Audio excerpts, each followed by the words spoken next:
How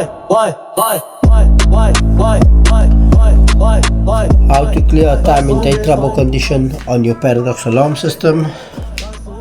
Your TBL button over here, which stands for trouble, will be lit. You can press the trouble button. Number 8 will come on. 8 meaning that you've got date and time loss. If you press 8, your away R mode will flash, meaning you can punch in your time 0615. It's 24-hour format, so you press 1. If the LEDs 1 to 3 did not come on, don't worry. You will now see that the sleep mode LED light is flashing. That means you need to punch in your year 2025. That will be followed with your stay mode arming LED.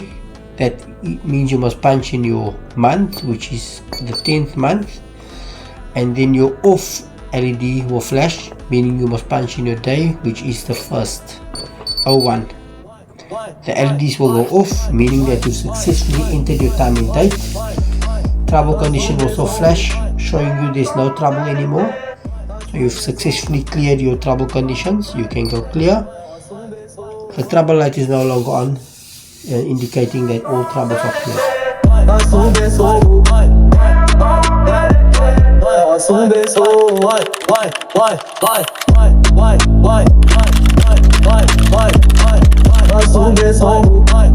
Why?